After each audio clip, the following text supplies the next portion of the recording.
ఇదిగో తోడేళ్ల మధ్యనకు గొర్రె పిల్లను పంపునట్లు నేను మిమ్మలను పంపుచున్నాను. ఈ లోకము దేవుడు తోడేళ్లతో పోల్చి ఉన్నాడు. అనగా అటువంటి భయంకరమైన పరిస్థితులకుండా ఈ ప్రపంచము, ఈ లోకము ఉంటుంది. కాబట్టి నేను మిమ్మలను పంపుచున్నాను. ఎందుకు అని అంటున్నట్లయితే, కోత ఎంతో విస్తారముగా ఉంది, పనివారు కొంతమంది ఉన్నారు. ఆయన రాజులకు రాజులుగా, ప్రభువులకు ప్రభువులుగా ఈ లోకమునకు వస్తూ ఉంటుండగా ఏ ఒక్క ఆత్మ కూడా నశించిపోకుండా నిత్య జీవంలోనికి రావాలనేది ఆయన ఆశ.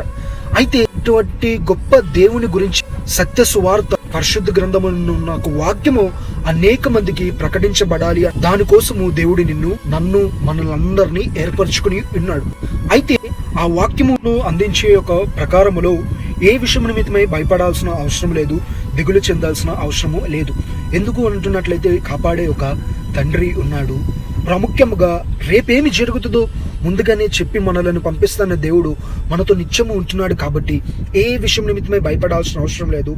ధైర్యం కలిగి ప్రభు కొరకు నిలబడి, ప్రభు కొరకు జీవించి, ప్రభు కొరకు పనిచేసే ఒక పాత్రగా నీ జీవితము, నా జీవితము, మనందరి జీవితము ఉండాలి అని చెప్పి ప్రభు అయిన యేసుక్రీస్తు వారు కోరుకుంటుండగా, ఎందుకని ఈ రోజున ఆలస్యం చేస్తున్నావు? ఎందుకని దేవుని యొక్క వాక్యాన్ని నిర్లక్ష్యం చేస్తున్నావు? ఎందుకని దేవుని గురించి ఇతరులకు తెలియచేయటకు సిగ్గుపడుతున్నావు, అవమానపడుతున్నావు? ఒకసారి జ్ఞాపకము చేసుకో. దేవుని యొక్క గొప్పతనమును గురించి, దేవుని కొరకు నిలబడటం గురించి తప్పనిసరిగా నీ జీవితము దీవించబడుతుంది. God bless you all.